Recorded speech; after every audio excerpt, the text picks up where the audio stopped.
In a country with endless opportunities to succeed, no limits to new ideas, and where entrepreneurship is not only supported but celebrated, one reason underpins it all: the free enterprise system. What differentiates free enterprise versus socialism or centralized or even big government is that free enterprise allows for the individual to wake up with their idea and to pursue it rather than asking for permission along the way.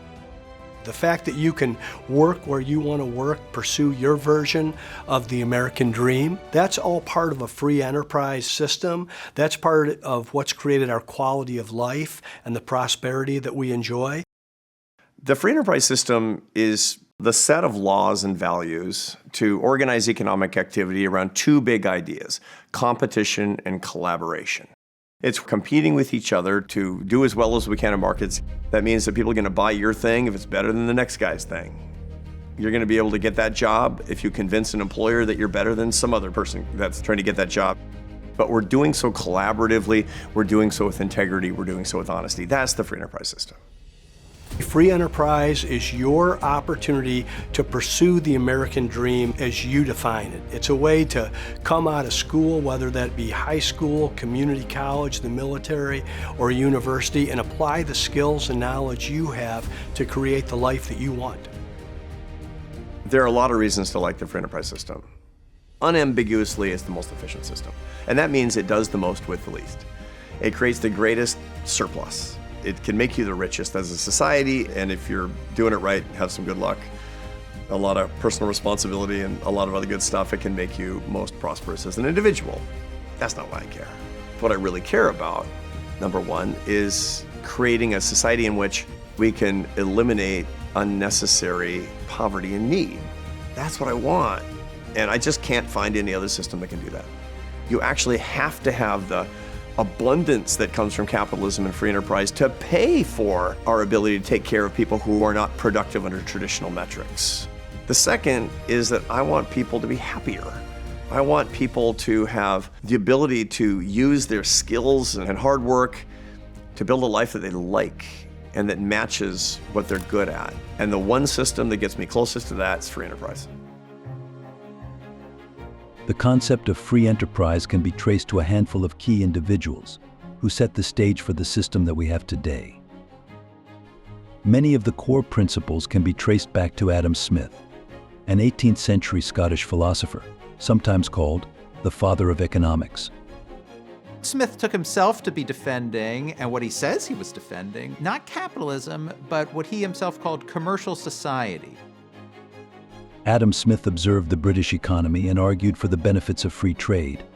He saw that giving everyone the right to produce and exchange goods for the highest possible returns generated more wealth than by strict government regulations. Smith really believes that commercial society exists to promote mutual advantage. When two people or two nations enter into trade, it's because each of them thinks they'll be better off once they've completed that trade.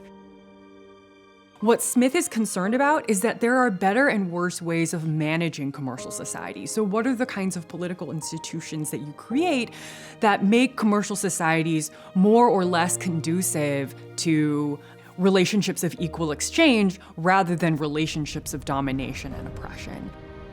The invisible hand is probably the most famous phrase associated with Adam Smith. It's a metaphor. He describes where somebody buys something from someone else, and all that motivates them is the desire to have that good. They're only interested in the enjoyment they'll get from it. The person selling it wants to make a living. But what you see coming out of that interaction are a set of outcomes that move wealth around society in a way that's not part of the deliberate plan of either agent. They don't need to get support from the government for their industry, just leave them doing what they're doing, and they will grow the wealth of the nation, because the wealth of the nation is the wealth of the people that live within it. So it's as if they're led by an invisible hand to pursue the wealth of the nation, when all they're really interested in is increasing their own wealth and doing that in a careful fashion. And that's why people have found it so attractive as a term. There's widespread appeal to Smith's ideas as being revolutionary. Revolutionary for theories of human liberty, revolutionary for theories about national wealth, and revolutionary for thinking about the role of government in economic life. Across the Atlantic, the Founding Fathers were influenced by Adam Smith's ideas. When James Madison and Alexander Hamilton drafted the U.S. Constitution, they made a point to protect free enterprise. I think that the founders in many ways were prescient in understanding what really did reflect the human spirit. And they knew in a free country that nothing would be guaranteed except equality under the law, opportunity that should be provided to folks, and then it was up to the individual. It's that idea of freedom and free agency in terms of what you're going to pursue, and that's where happiness can be found, and it can be found along the way. Madison and Hamilton advocated to limit the powers of government, which would protect individual rights and in the process generate wealth. The role of government in a free enterprise system is, number one, to enforce the rules, just like we need umpires at the baseball game. And that's the role that the government traditionally plays, such that we don't have what we call in the economics profession market failure. Market failure comes in very specific varieties. Externalities, things like pollution, where somebody's creating it and it doesn't have an incentive to mitigate it. It becomes a problem for the rest of society. Public goods. Public goods are things that we all want, but none of us has an individual incentive to produce, like the Army or the fire department, where there's asymmetric information. That's just a wonky way of saying one side has lots of power or knowledge and the other side doesn't, so you can't have a free exchange. Crime is something like this, where, give me all your money. That's not a free exchange. That's not a private market. Or where somebody's trying to cheat you in a scam, also not a private market, should be illegal. There should be sanctions when you engage in that behavior. And then, of course, there's monopoly, where somebody is actually able to capture the means of production and be the only seller of a good or service, and there's no competition. And competition is central to capitalism. So those are the circumstances in which government can enforce the rules like an umpire calling balls and strikes. We want that. That's the government's job, such that the markets don't fail. Another thing that we want to do is to decide whether or not the distribution is within the realm of what we think is fair and equitable and the society in which we want to live. That's where the safety net comes in. That's something that we actually want to have a more livable society. Not one that will rule out the incentives for people to work, because that will create misery for the very people we're trying to help, for sure. The person who talked about that first, most compellingly, was Friedrich Hayek. Austrian-British economist Friedrich Hayek became a staunch proponent of free market capitalism. The Nobel Prize-winning author warned that government control of an economy was essentially totalitarianism. Friedrich Hayek is the modern-day Adam Smith, who's the greatest practitioner of political economy and social philosophy in the 20th century. What he's doing is trying to demonstrate how economic activity always takes place inside law, politics, and society.